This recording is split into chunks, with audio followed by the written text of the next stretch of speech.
Abbiamo tutto quello che metteremo nel nostro sushi. Abbiamo l'alga, fatta dai cinesi, però vabbè, tranquillo, va, qualsiasi alga.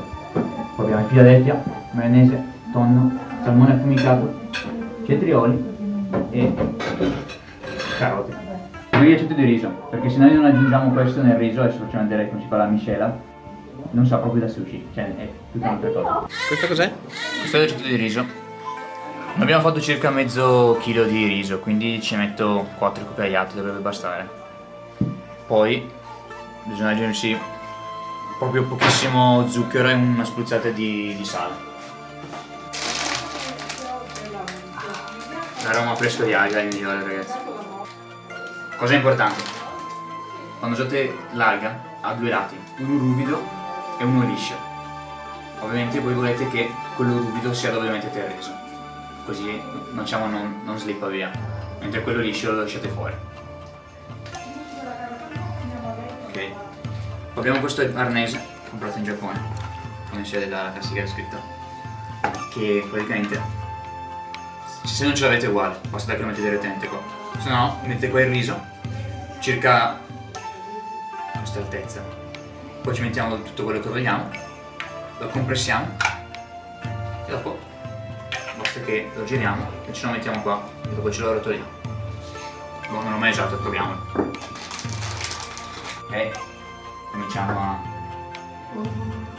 Primo pezzo, ragazzi, che emozione. Poi ovviamente qui dipende da questi gusti, a me piacciono belli pieni anche perché c'è quelli dei ristoranti che fanno belli fashion, robe così, però alla fine a me piace più il gusto. Quindi anche bello che sono magari sembra il sushi, però a me piace mettere un sacco.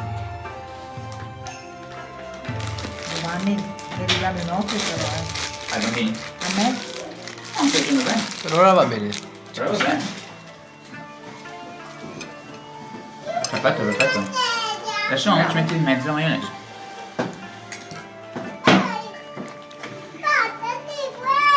Una bella striscia per il lungo però. Ok, questa è la versione della mamma. Proprio sì, mamma, ok. Qual è il problema qua? Ah, ecco. Se adesso girava con quello lì sopra era Allora, macello. scusami, adesso Ok. da che parte inizio? Da qua? Sì. Ok, e adesso lo giri, e lo rotoli. Adesso. Ok. Andiamo a spettacolare questa tecnica.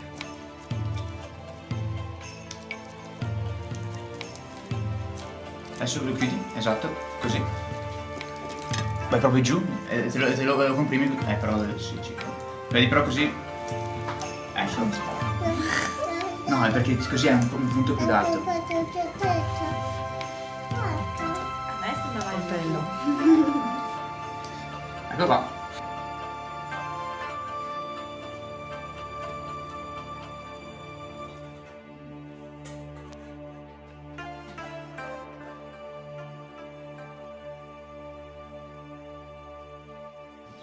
Ovviamente questa è la prima volta che lo faccio.